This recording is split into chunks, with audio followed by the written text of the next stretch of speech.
In the small, quaint town of Riverview, nestled between rolling hills and winding rivers, lived the Thompson family. Grace Thompson, a resilient woman in her mid-30s, resided with her two children, Emily and Jack, in a modest. The paint was peeling, the roof needed repairs, and the garden was more wild than cultivated.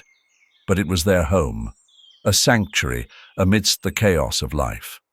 Grace was a picture of determination. Her days began before dawn and ended long after the stars had filled the night sky. She worked multiple jobs, cleaning houses, waitressing at the local diner, and occasionally taking in sewing work to ensure her children had everything they needed. Despite the financial strain, she always managed to keep a warm and loving home for Emily and Jack. The children were her world. Emily, a bright and curious 10-year-old, had her mother's strength and resilience. She loved reading and often lost herself in the pages of adventure novels. Jack, at 7, was a bundle of energy and curiosity, always asking questions and exploring their small backyard with boundless enthusiasm. Life had not always been this way. Grace often found herself reflecting on the past, especially on nights when the house was quiet and the weight of the world seemed to rest on her shoulders. Robert, her husband, had once been the heart and soul of their family. A loving husband and devoted father, he had a gentle smile and an infectious laugh that could brighten the darkest of days. But that was before the shadows crept in. It started with small things.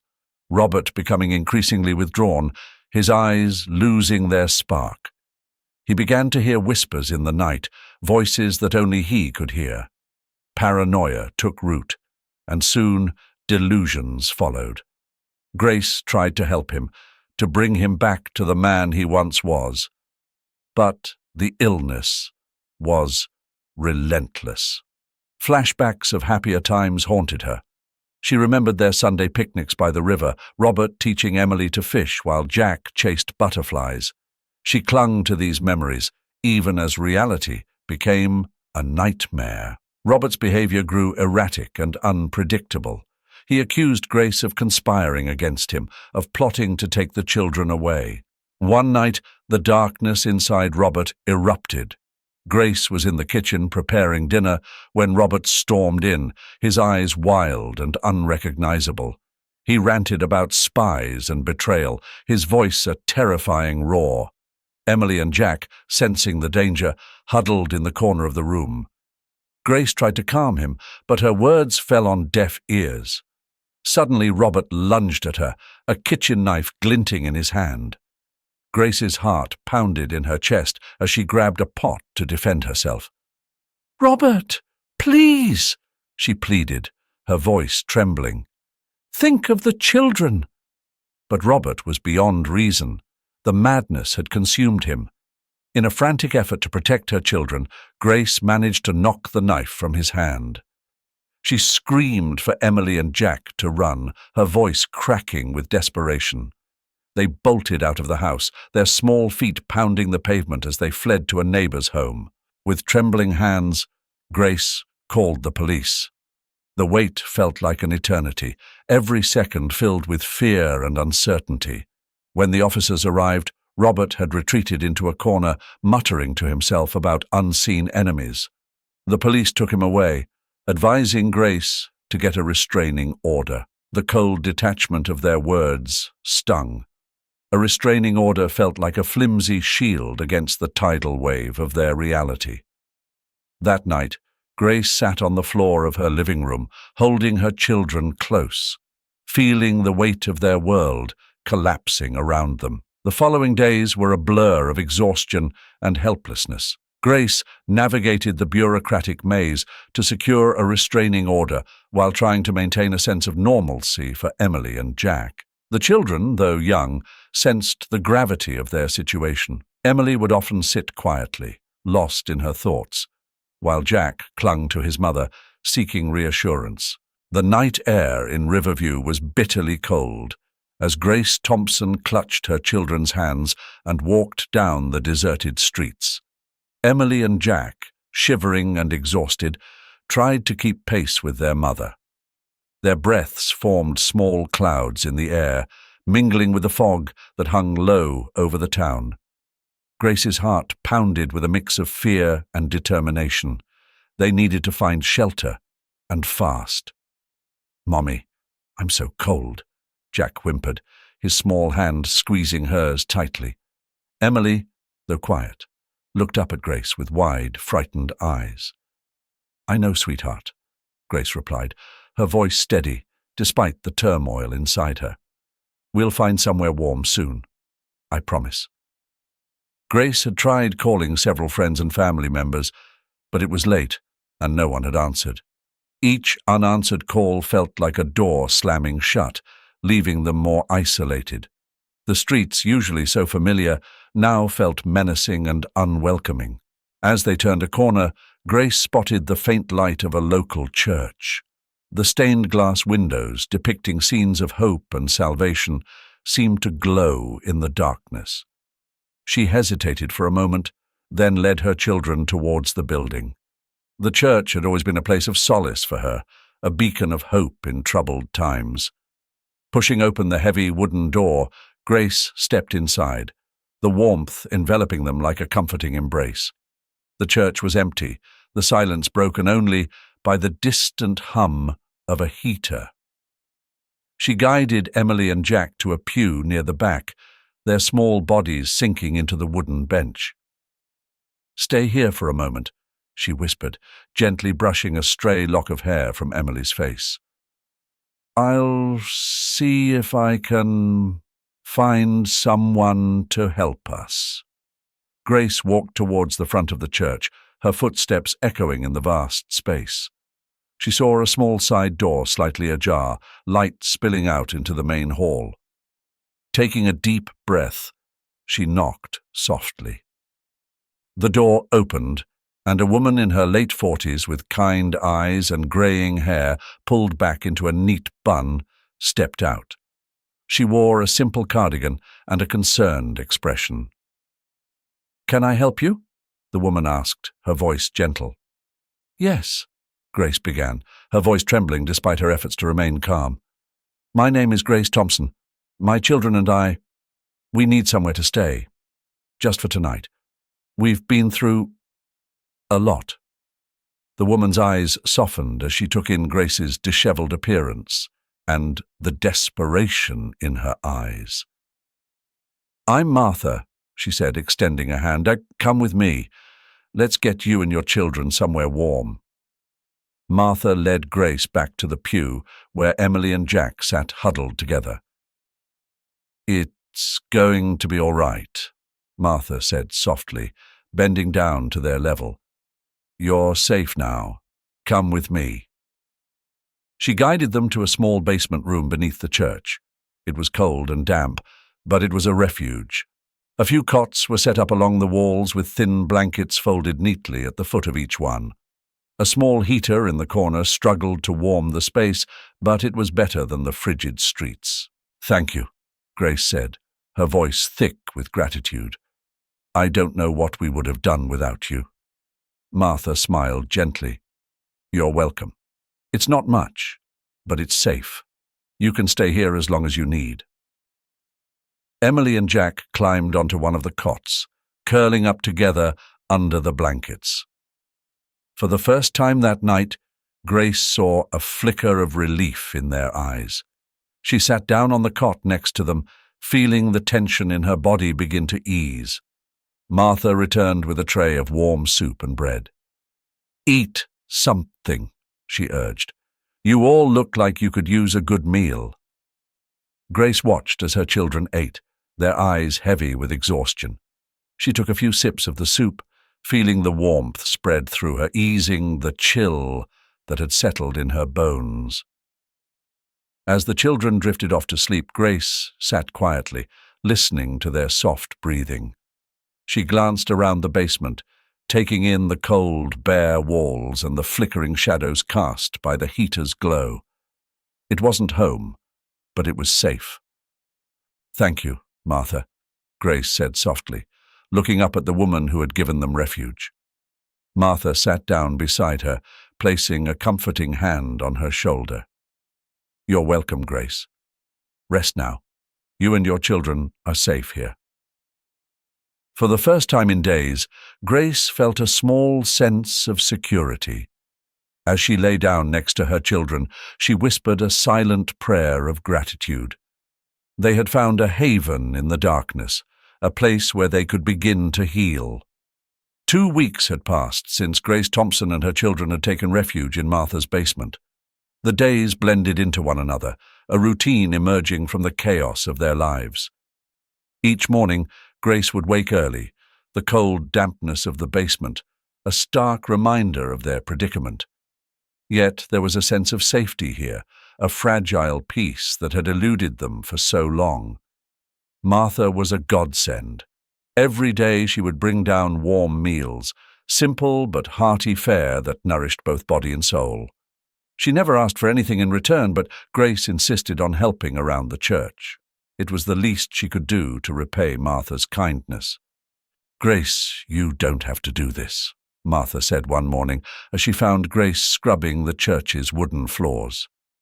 "I want to," Grace replied, looking up with a determined smile. "You've done so much for us. It's the least I can do." Martha nodded, her eyes soft with understanding. "All right then, but don't overwork yourself. You need rest too." Their conversations during these tasks became a solace for both women. Grace learned that Martha had been widowed young, her husband a casualty of a car accident years ago. Martha's strength and resilience resonated deeply with Grace, who found herself opening up about her own life. "It wasn't always like this," Grace began one afternoon as they folded laundry together. "Robert was a good man once. Kind, loving. But then—" Martha listened intently, her hands never pausing in their work. "Mental illness can change a person," she said softly. "It's not their fault, but it's not easy for those around them either." Grace nodded, tears brimming in her eyes. "I tried to help him. I really did. But he just kept slipping further away. And the children, they were so scared." Martha placed a gentle hand on Grace's arm. "You did everything you could. Sometimes the best we can do is to protect ourselves and those we love." As the days went by, news from the outside world trickled in. One evening, as they were finishing dinner, the phone in the church office rang. Martha answered, her face growing serious as she listened. She turned to Grace, her expression grave. "It's the police. They've found Robert." Grace's heart skipped a beat. What happened? Martha relayed the information. Robert had caused a public disturbance, yelling incoherently about spies and conspiracies in the middle of a busy street. He had been taken into custody and was now undergoing psychiatric evaluation. The news was a whirlwind of emotions for Grace. Relief that Robert had been found and was getting the help he needed, guilt for feeling that relief, and a deep, aching sorrow for the man he used to be. That night, as Emily and Jack slept soundly in their cots, Grace sat on the edge of her own, staring at the flickering shadows cast by the small heater. Martha joined her, offering a warm cup of tea. "Thank you," Grace said, her voice barely above a whisper. "You don't have to thank me," Martha replied, sitting down beside her. "We all need help sometimes." Grace took a sip of the tea, savoring its warmth. It's so much. Knowing he's not the man I married, knowing he's suffering, but also feeling free. Is that terrible?" "No," Martha said firmly. "It's human. You're allowed to feel relief. You're allowed to move on. You have to think about yourself and your children." The following days were a mix of waiting and coping. The police informed Grace that Robert had been diagnosed with severe schizophrenia and was being committed to a mental institution for treatment. The news brought a strange mix of comfort and sorrow. Robert would be safe, but their lives had irrevocably changed. Grace found herself leaning more on Martha, drawing strength from their growing bond. The older woman's unwavering support was a lifeline, helping Grace navigate the emotional turmoil. Emily and Jack, too, began to adjust, finding small moments of joy even in the basement's confines. They played with makeshift toys Martha provided and listened to her stories of hope and resilience. One evening, as they sat together in the dim light, Grace looked at her children, then at Martha. "I don't know what we would have done without you," she said, her voice filled with genuine gratitude. Martha smiled, her eyes reflecting the warmth of her heart. "You're stronger than you know, Grace. You and your children will get through this, and I'll be here to help you."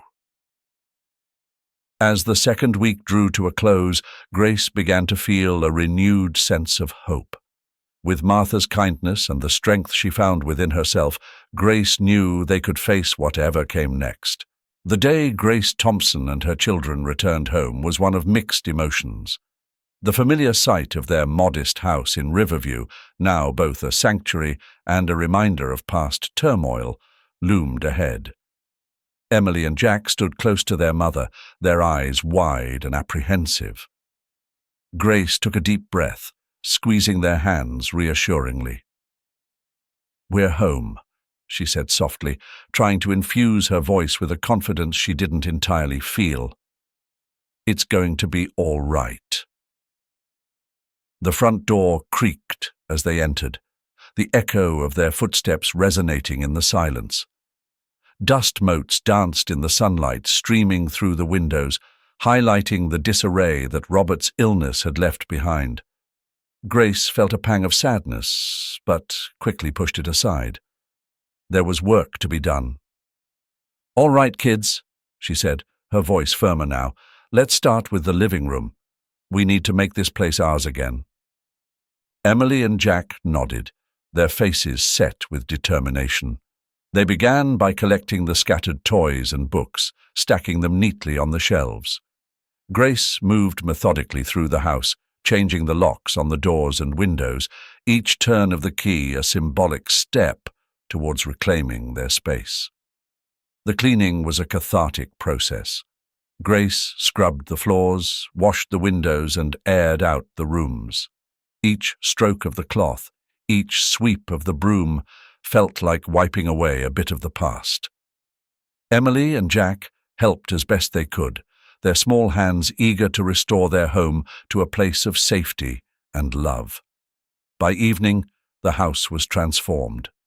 It still bore the marks of their struggle, but now it also held the promise of new beginnings. Grace looked around, feeling a sense of accomplishment. It wasn't perfect, but it was theirs. The next morning, Grace resumed her routine. She rose before dawn, preparing breakfast for Emily and Jack before they headed off to school. The familiar rhythm of daily life was a comfort, even if it was tinged with the weight of recent events. Balancing work and caring for her children was a constant challenge. Grace's multiple jobs demanded long hours and endless energy, but she tackled them with a fierce determination. She knew that providing for Emily and Jack was not just about meeting their physical needs, but also about giving them a sense of stability and security. Emily, with her bright intelligence and quiet strength, found solace in her books. She often spent her evenings lost in the pages of her favorite novels, escaping into worlds of adventure and heroism. Jack, on the other hand, threw himself into his schoolwork and outdoor play, his boundless energy a reminder of the resilience of youth. Despite their efforts to move forward, the trauma of the past lingered. Nights were the hardest. Emily would wake from nightmares, her cries piercing the stillness, while Jack often clung to Grace, seeking reassurance that the shadows wouldn't return. Grace held them close, whispering soothing words, her heart breaking a little each time. "We're safe now," she would say. "Nothing will hurt us here." She wished she could banish their fears with words alone, but she knew it would take time. Martha remained a steadfast presence in their lives. She visited often, bringing homemade meals and a comforting presence. Her support was invaluable, a reminder that they weren't alone in their journey. One evening, as Grace and Martha sat together on the porch, watching the sunset, Martha spoke softly. "You're doing an incredible job, Grace.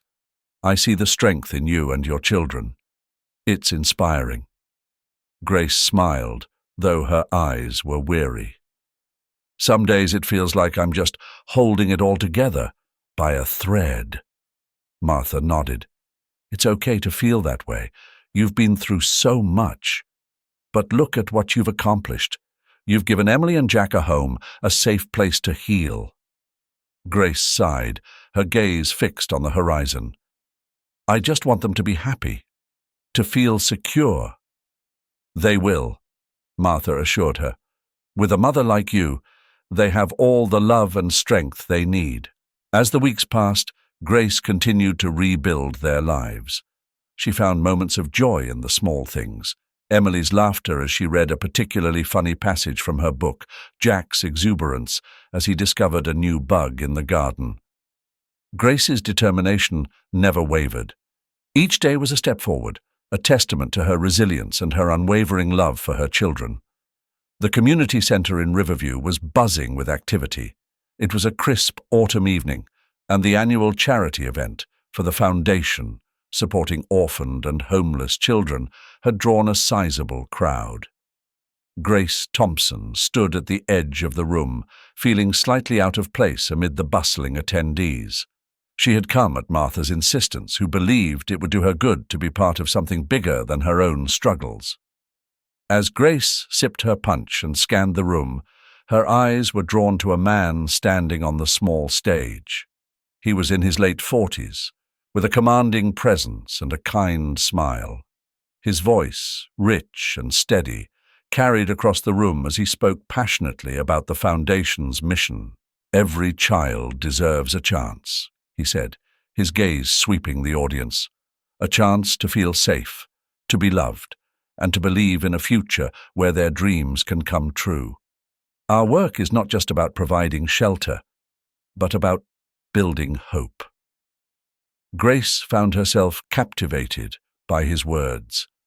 There was a sincerity in his tone that resonated deeply with her own experiences. When the speech ended, the crowd erupted in applause, and the man stepped down, mingling with the guests. As the evening progressed, Grace found herself gravitating toward the refreshment table where the man was standing. He looked up and smiled as she approached. "Hello," he greeted warmly. "I'm Michael Hayes. Thank you for coming tonight." "Grace Thompson," she replied, shaking his hand. "Your speech was very moving." "Thank you," Michael said, his eyes thoughtful. "It's something I'm deeply passionate about. I believe that even the smallest act of kindness can make a world of difference." They struck up a conversation, sharing stories of their personal journeys. Grace spoke of her struggles with Robert's illness and her efforts to rebuild her life for Emily and Jack. Michael listened intently, his expression one of genuine empathy. "I lost my wife in a car accident 10 years ago," Michael confided quietly. "It was the hardest thing I've ever faced, but I channeled that pain into something positive. That's how this foundation came to be." Grace felt a connection with Michael that was both surprising and comforting. There was a depth to his kindness that mirrored the strength she had found in Martha. As the evening drew to a close, Michael handed her a business card. "I'd love to talk more," he said. "Perhaps over coffee sometime?" Grace smiled, feeling a flutter of hope she hadn't felt in years. I'd like that. Over the following weeks, Grace and Michael began to spend more time together. Their conversations flowed easily, filled with shared dreams and mutual respect.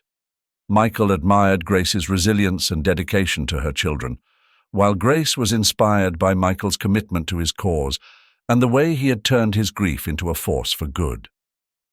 One afternoon, as they walked through a park, Michael shared more about his past. "After Sarah died, I was lost for a long time," he said, his voice tinged with sadness. "But one day, I realized that wallowing in grief wasn't honoring her memory, so I decided to help others, to give children the love and support that Sarah and I always wanted to provide." Grace nodded, understanding the weight of his words. "Turning pain into purpose," she said softly. "It's not easy, but it's powerful." Michael looked at her, his eyes warm. "You're doing the same thing, Grace. You're giving Emily and Jack a chance to heal, to find happiness again. That's a remarkable thing." Their bond grew stronger with each passing day. Grace found herself looking forward to their time together, cherishing the moments of laughter and the deep conversations that made her feel understood and valued. Michael introduced her to the work of his foundation, and soon Grace began volunteering, finding a new sense of purpose in helping others. One evening, as they sorted donations at the community center, Michael paused and looked at Grace. "I'm glad we met," he said, his voice sincere. "You've brought something special into my life." Grace smiled, feeling a warmth spread through her. "I feel the same way," she replied. "Meeting you has been a blessing." Their journey was just beginning, but already Grace could see the possibilities of a future filled with hope and love. With Michael's support and the strength she had found within herself, she knew they could face whatever challenges lay ahead. In Michael, Grace had found a kindred spirit, someone who understood the depths of loss and the power of resilience. The bright morning sun filtered through the trees as Grace, Emily, and Jack walked up the path to the Riverview Children's Home. They were meeting Michael Hayes to volunteer for the day, something that had become a cherished routine in their lives. As they approached the entrance, they could see Michael already busy organizing supplies with a group of volunteers. "Good morning," Michael called out, his face lighting up as he saw them. "I'm glad you could make it." "We wouldn't miss it for the world," Grace replied, smiling warmly. Emily and Jack echoed her sentiment with enthusiastic nods. The children's home was a bustling hub of activity. Inside, the walls were adorned with colorful drawings and posters, evidence of the creativity and spirit of the children who lived there. The sounds of laughter and chatter filled the air, creating an atmosphere of warmth and hope. Grace and the children quickly got to work. Emily, with her natural affinity for storytelling, gathered a group of younger kids and began reading to them, her voice animated and engaging. Jack, ever the adventurer, joined Michael in setting up a new playground set in the backyard. "Jack's got quite the energy," Michael said, watching as Jack eagerly helped carry planks of wood and tools. "He's always been like that," Grace replied, her eyes softening as she watched her son. "This place has been good for both of them, for all of us." Throughout the day, Grace moved from task to task, helping where she was needed. She organized supplies, assisted with meal preparation, and spent time talking to the children. Each interaction reinforced her belief in the power of community and kindness. As the afternoon sun began to wane, Grace took a moment to rest in the garden. The space was beautifully maintained, with vibrant flowers and lush greenery, offering a peaceful retreat from the hustle and bustle of the home. She closed her eyes, taking a deep breath of the fragrant air. "Mind if I join you?" Michael's voice broke the silence, and Grace opened her eyes to see him standing nearby. "Of course," she said, smiling as he sat down beside her. They sat in comfortable silence for a few moments, watching the children play in the distance. Finally, Michael spoke. "You've made such a difference here, Grace. The kids love you, and the staff appreciates everything you do." "I'm just doing my part," Grace replied modestly. "But I have to admit, it's been incredibly rewarding. Seeing the smiles on the children's faces, knowing we're helping. It's more than I could have hoped for." Michael nodded, his eyes fixed on the garden. "I've been thinking a lot lately," he began, his tone contemplative. "About the future? About us?" Grace turned to look at him, her heart beating a little faster. "What do you mean?" Michael took a deep breath, then met her gaze with a sincerity that took her breath away.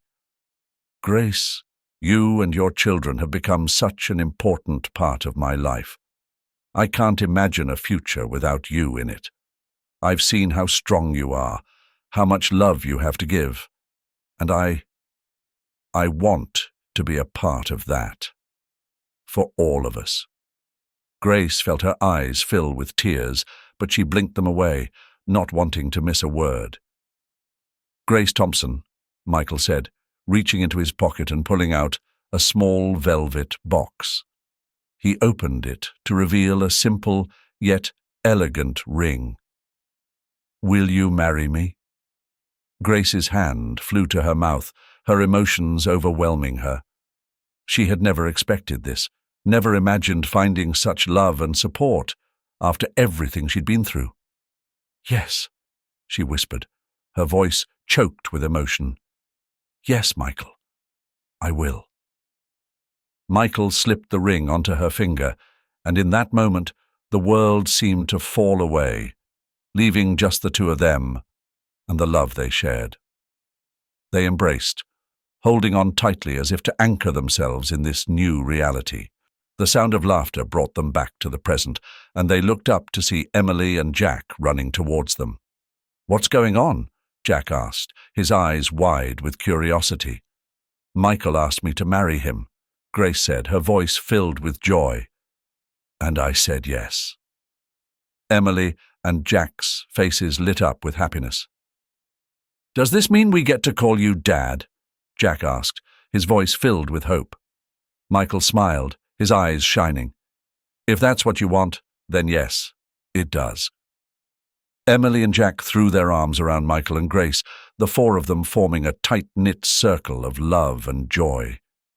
In the garden of the children's home they had helped build, amidst the laughter and light, a new family was born.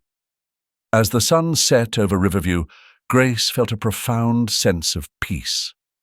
The day of Grace and Michael's wedding dawned clear and bright, a perfect reflection of the new beginning they were about to embark upon.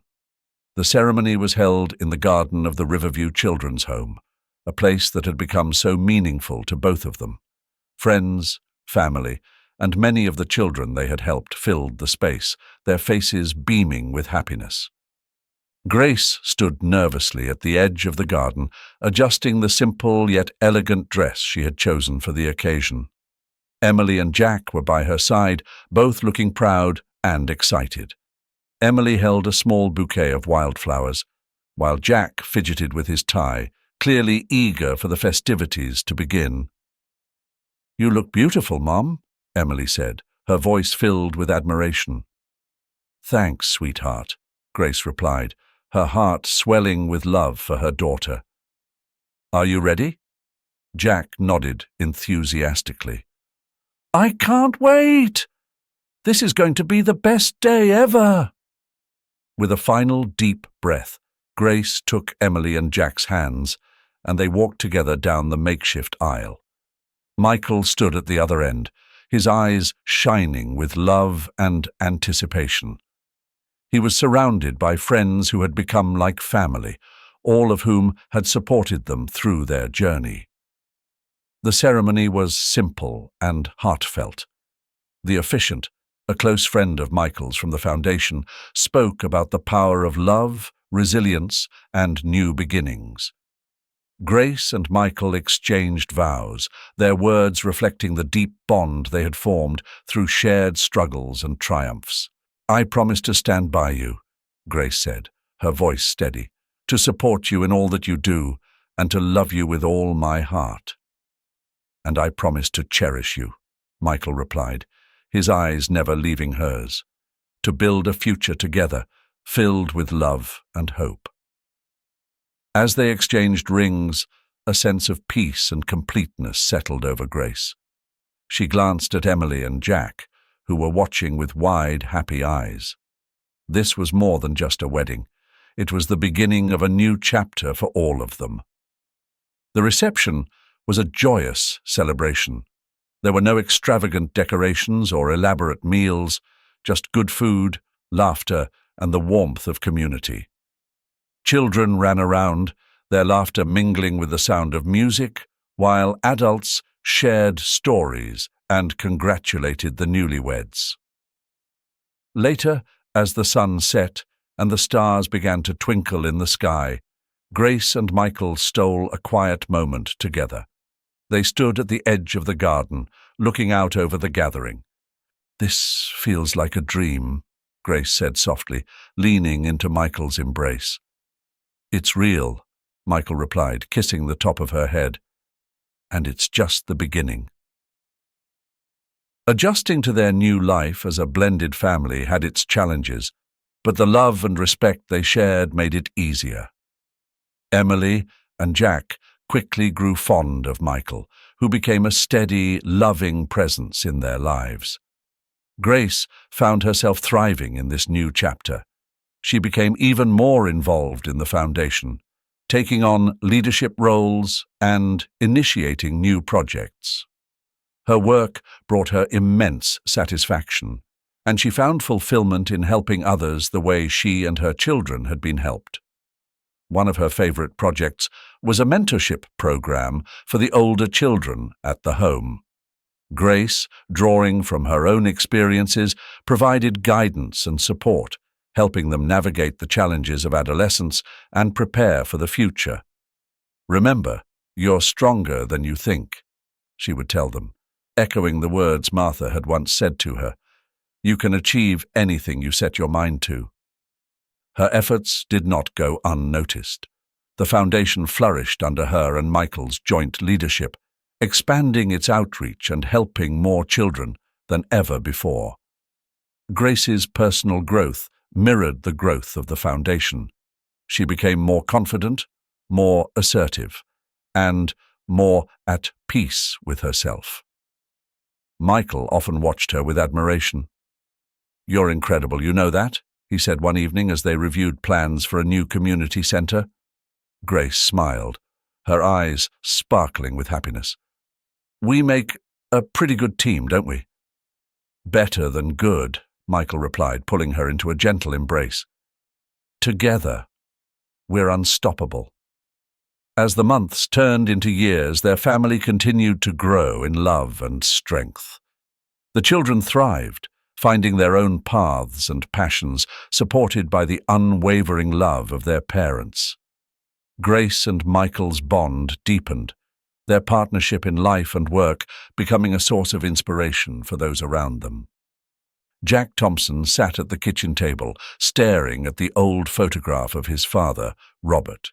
The picture showed a younger, happier man holding Jack and Emily in his arms, smiles all around. The contrast between this image and the memories of his father's descent into schizophrenia was stark. Jack had grown up with the shadow of his father's illness hanging over him, and now, as a young adult, he felt a tug to reconnect, to understand the man behind the madness. "Mum, can I talk to you?" Jack called out, his voice betraying the turmoil inside him. Grace walked into the kitchen, wiping her hands on a dish towel. "Of course, Jack. What's on your mind?" Jack took a deep breath, struggling to find the right words. "I've been thinking a lot about Dad, about visiting him." Grace's expression softened, a mixture of concern and understanding. "It's not an easy decision, Jack. Are you sure you're ready for that?" "I don't know," Jack admitted, his voice heavy with uncertainty. "But I feel like I need to try. I need to understand what happened to him. To us." Grace sat down beside him, placing a reassuring hand on his shoulder. "It's okay to feel that way. Just remember, it's a lot to take on. But if it's something you feel you need to do, then I support you." Later that evening, Jack discussed his decision with Michael. "I think I need to see my dad," he said, feeling the weight of his words. Michael nodded thoughtfully. "Facing the past can be difficult, but it can also bring closure. Just take it one step at a time. We're here for you." With their support, Jack arranged a visit to the care facility where Robert was staying. The drive there was filled with a mix of anxiety and anticipation. Jack's mind raced with questions, fears, and a glimmer of hope. When he arrived, the facility's sterile environment did little to ease his nerves. A nurse led him to a small, private room where Robert sat by the window, gazing out at the garden. Jack hesitated at the doorway, taking in the sight of his father. Robert looked older, frailer, yet there was a semblance of the man he once knew. "Dad," Jack said softly, stepping into the room. Robert turned slowly, his eyes lighting up with recognition. "Jack," he whispered, his voice trembling. "Is it really you?" Jack nodded, emotions swirling inside him. "Yeah, Dad, it's me." They sat down, the initial moments filled with awkward silence. Jack struggled to reconcile the man before him with the memories of his childhood. He noticed the lines of weariness on Robert's face, the signs of his long battle with mental illness. "How have you been?" Jack finally asked, breaking the silence. Robert sighed, a mixture of sadness and resignation in his eyes. "It's been tough, Jack. I've had good days and bad days, but seeing you here, it means a lot." As the visit progressed, Robert began to open up, sharing stories that ranged from the bizarre to the poignant. Jack listened, trying to separate the man from the illness. There were moments of clarity where Robert spoke with regret and sorrow for the pain he had caused. "I never wanted to hurt you or your mother," Robert said one afternoon, his voice thick with emotion. "The voices, they told me things that weren't true. I'm so sorry, Jack." Hearing his father's apology was both painful and healing. Jack felt a deep conflict within him, torn between anger and compassion. But as the days turned into weeks and his visits became more frequent, Jack found himself understanding more about the complexities of his father's condition. They began to develop a cautious friendship, built on moments of bonding and mutual understanding. Jack started to see glimpses of the man his father once was, buried beneath the layers of illness. One day, as they sat in the garden, Robert turned to Jack with a look of earnestness.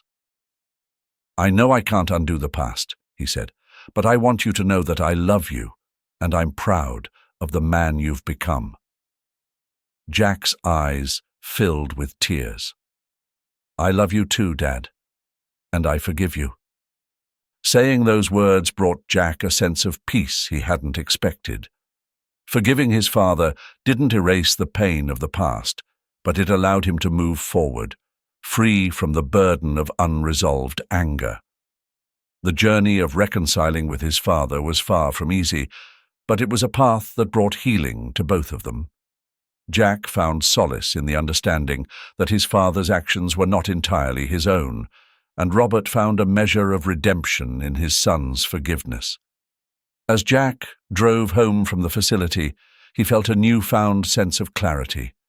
The past would always be a part of him, but it no longer held him captive. The sun had just risen, casting a soft glow over Riverview. and the house was beginning to stir with the sounds of a new day.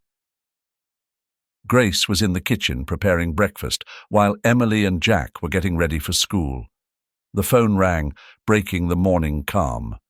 Jack picked it up, his heart pounding as he heard the voice on the other end. It was the nurse from the care facility where his father, Robert, had been living. "I'm so sorry, Jack," she said gently. "Your father passed away early this morning.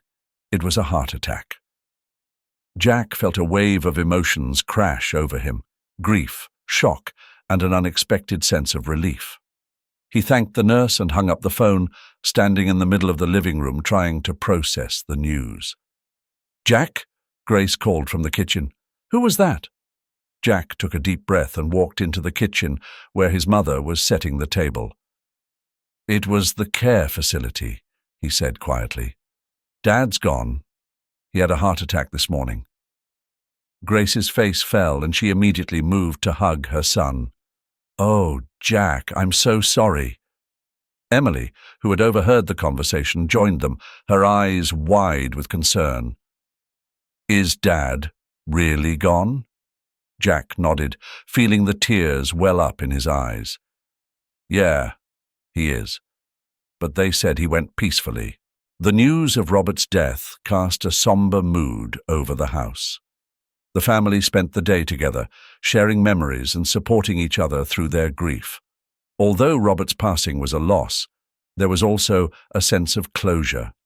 His struggles with mental illness had been long and difficult, and now he was finally at peace. A few days later, they held a small memorial service for Robert. It was a simple gathering, attended by close friends and family. The service was held in the garden of the Riverview Children's Home, a place that had become a symbol of hope and healing for Grace and her family. As the service began, Michael stood up to speak. "We're here today to remember Robert, a man who faced many battles, but was loved deeply by his family. Despite the challenges he endured, there were moments of clarity and love that will always be cherished." Jack listened, his heart heavy, but also filled with a sense of acceptance. He thought about the time he had spent with his father in the last few months, the cautious friendship they had developed, and the moments of genuine connection. He knew that forgiving his father had been a crucial step in finding peace. Grace spoke next, her voice steady and calm. Robert's journey was not an easy one. Mental illness can be a devastating and isolating experience. But through it all, there was love. Love that endured despite the hardships. Today, we choose to remember the good moments and to forgive the difficult ones. The service continued with friends and family sharing their memories. There were stories of Robert's kindness, his sense of humor, and his love for his children. As they spoke, it became clear that Robert's life, though troubled, had touched many hearts. After the service, the family gathered at home, reflecting on their journey. Grace sat with Michael, Emily, and Jack in the living room, the warmth of their love providing comfort in their time of mourning. "Do you remember Martha?" Grace asked, her eyes thoughtful. "She was the one who took us in when we had nowhere else to go." Emily nodded. "She was so kind to us." Grace smiled. "Her kindness set us on a path to recovery and happiness. It taught me the power of compassion and the strength of the human spirit. We've come a long way since those dark days." Michael took Grace's hand, his eyes filled with admiration. "You've shown incredible resilience, Grace. Your strength has brought us all together." Jack, feeling the weight of the day lifting slightly, added, "I think Dad would be happy to know we've found peace. Despite everything, there was always love." Grace nodded, tears in her eyes. Yes, there was always love. And now we can look towards the future with hope. In the quiet of the night, surrounded by her family, Grace felt a deep sense of peace. They had faced their past, embraced forgiveness, and found strength in their love for each other. What an incredible journey of resilience, love, and the power of kindness. Grace and her family's story truly shows us that no matter how dark the times may be, there is always a path to light and healing. If this story touched your heart, please hit the like button and share it with your friends and family. Your support helps us bring more inspiring stories like this to you. Don't forget to subscribe to our channel and hit the notification bell so you never miss an update. We've got a lot more amazing content coming your way that you won't want to miss. And now, we want to hear from you. Have you or someone you know experienced a journey of resilience and healing? Share your stories in the comments below. Let's keep this conversation going and continue to inspire each other. Thank you for watching. And remember, every act of kindness counts. Until next time, stay positive, stay strong, and keep spreading love. See you soon.